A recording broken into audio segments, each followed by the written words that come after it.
ایک عقل مند اور دانا پرندہ کی حکایت۔ ایک شکاری نے بڑی ترکیبوں اور مشکل کے ساتھ ایک نادر اور خوبصورت چڑیا پکڑی۔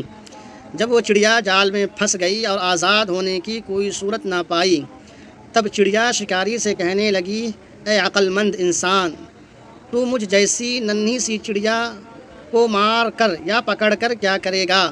اگر تو مجھے ذبح کرے گا تو میرے ذرا سے گوشت اور گنتی کی چند نرم و نازک ہڈیوں سے تیرا کیا بنے گا؟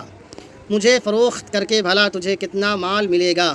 میری بات سن، اگر تو مجھے آزاد کر دے گا تو میں تجھے 3 ایسی قیمتی نصیحتیں کروں گی جو ہمیشہ تیرے کام آئیں گی۔ ان میں سے پہلی نصیحت تو تیرے ہاتھ پر بیٹھ کر کروں گی۔ وہ نصیحت ایسی ہوگی جسے سن کر تیرا خون بڑھ جائے گا۔ دوسری نصیحت دیوار پر بیٹھ کر کروں گی جو اعلیٰ درجے کی ہوگی۔ تیسری نصیحت درخت کی شاخ پر بیٹھ کر کروں گی، اس لیے تیری دانائی، جوانمردی اور دور اندیشی کا تقاضا یہی ہے کہ تو مجھے آزاد کر دے۔ ان تینوں نصیحتوں پر عمل کر کے تو دنیا میں بڑا نام پائے گا۔ شکاری تھوڑی دیر غور کرنے کے بعد اس کو آزاد کر دیا۔ چڑیا اڑی اور اس کے ہاتھ پر آ بیٹھی۔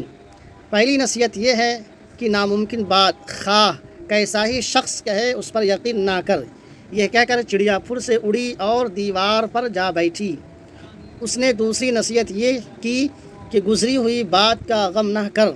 اس کے بعد چڑیا نے کہا، میرے وجود میں 10 درہم وزن کا ایک ایسا قیمتی موتی ہے جس کی قیمت ہفتے اقلیم میں کہیں نہیں۔ یہ موتی پا کر تو اور تیری اولاد عیش و عشرت سے زندگی بسر کرتے، مگر افسوس کہ تو نے مجھے آزاد کر کے یہ قیمتی موتی ہاتھ سے کھو دیا۔ یہ تحفہ تیرے مقدر میں نہ تھا۔ اتنا سننا تھا کہ شکاری رونے، چلانے اور ماتم کرنے لگا جیسے اس کا کوئی عزیز مر گیا ہو۔ بار بار ٹھنڈی آہیں بھرتا اور سینہ پیٹ کر کہتا، ہائے افسوس، میں تو برباد ہو گیا۔ مجھ بیوقوف نے ایسی نادر چڑیا کو کیوں آزاد کر دیا؟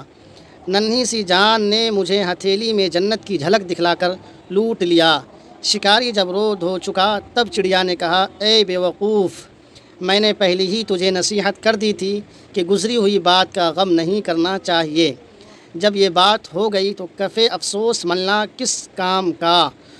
دوسرا چڑیا نے کہا، ارے نادان، تو نے میری پہلی بات غور سے نہیں سنی تھی؟ میں نے کہا تھا ناممکن بات کا ہرگز یقین نہیں کرنا چاہیے، خواہ وہ کیسی ہی کیوں نہ ہو۔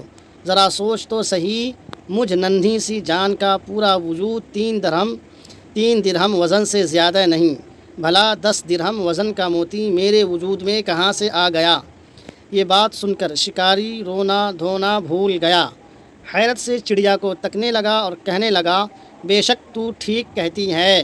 پھر شکاری کہنے لگا، اے نازک بدن چڑیا، مہربانی کر کے وہ تیسری نصیحت بھی کرتی جا۔ چڑیا نے کہا، ارے بھائی، تو نے میری 2 نصیحتوں پر کون سا عمل کیا جو تیسری نصیحت بھی مجھ سے سننا چاہتا ہے؟